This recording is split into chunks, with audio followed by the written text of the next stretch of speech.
make my mom's lasagna with potatoes. So I have essentially a bolognese, the meat, the tomatoes, potatoes. Meat, tomatoes, potatoes. Now we have real cheese, real mozzarella. We're gonna mix the ricotta with a little bit of fresh herbs. Okay. And you want these eggs. guys chopped? Yep.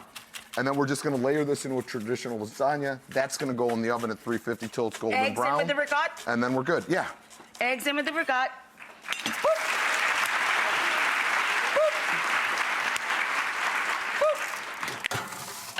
And you guys were nice enough to layer one up for me already, so well, then what the heck am I doing stirring all this stuff? Because I miss you so much, and I love when you're just going at it and working. This one, we made it with potatoes, so if gluten is your trigger, then this is lasagna that is, it doesn't make you miss lasagna. I have a mac and cheese going with 0 dairy in it.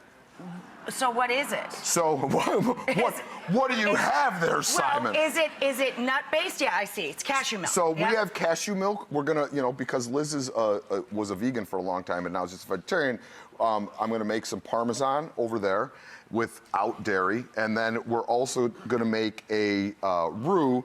And a lot of people suffer from flour, so we're making the roux with flour that has not been bromated. What I realized is, for me, when I drank regular flour that was bleached and enriched and bromated, bad things to my body. If I drink flour that hasn't been bleached, enriched, and bromated, I am fine. So you just gotta buy a slightly better flour. I made a roux with good flour. This is the fancy flour good with flour, cashew oat milk, and olive oil, no butter. Olive oil. And you could use... my favorite. You could use oat milk, cashew milk, any kind of milk you want to substitute it for. And then it thickens like this? It thickens up. I have some roasted zucchini and squash. And if you totally couldn't do flour, you could use rice flour, and then you eliminate the gluten too. Sure. I'm gonna put in a little bit of flat leaf parsley. I'm gonna give this a stir. Yeah, if you could just... And some garlic in there? Yeah, you could... Why not?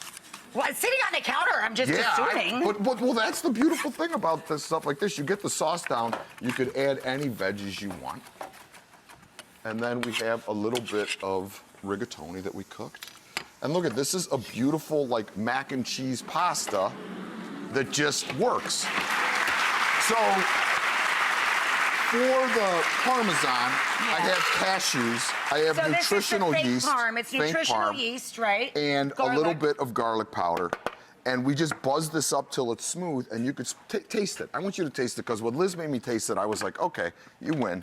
You're smarter than me. It's delicious. It's delicious. And it gives you a little bit of that cheese and taste. You want this in here? Yep.